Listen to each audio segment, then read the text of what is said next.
హరీష్ రావు గారు హరీష్ రావు గారు హరీష్ రావు గారు ఏదైతే హరీష్ రావు గారు వినండి ఏదైతే సుప్రీంకోర్టు ఇచ్చిన వర్గీకరణ మీద ఎవరైతే మాట్లాడతారో మీరు డిసైడ్ చేసి చెప్తే దాని విషయం తప్ప వేరే విషయం మాట్లాడితే మైక్ కట్ చేస్తా అదైతే చెప్పేస్తున్నాను నేను ముందు మాట్లాడండి హరీష్ రావు గారు ఎవరు మాట్లాడతారో సూచించండి మాట్లాడండి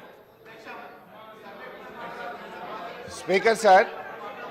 ఫస్ట్ ఆఫ్ ఆల్ ఒక శాసనసభ పక్షం తరఫున ఎవరు మాట్లాడాలనేది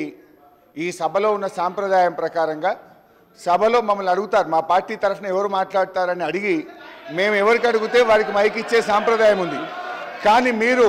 సభా సాంప్రదాయాలకు తిలోదక హరీష్ రావు గారు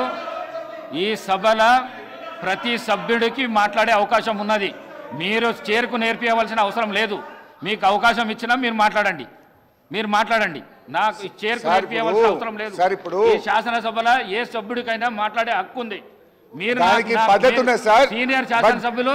నాకు నేర్పించవలసిన అవసరం లేదు చేరుకు నేర్పించవలసిన అవసరం లేదు మీరు మాట్లాడండి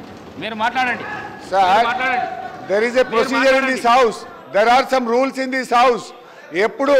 అందరి సభ్యులకు మాట్లాడే హక్కు ఉన్నా ఏదైనా ఒక అంశం మీద ప్రధాన ప్రతిపక్షం నుంచి ఎవరు మాట్లాడతారని అడిగి ఆ ప్రధాన ప్రతిపక్షం నుంచి పేరు తీసుకొని మాట్లాడించే సాంప్రదాయం ఈ సభలో ఉంది ఈ సభా సాంప్రదాయాన్ని తుంగలో దొక్కినందుకు ముందు నా నిరసన తెలియజేస్తూ నేను మాట్లాడుతున్నాను అధ్యక్ష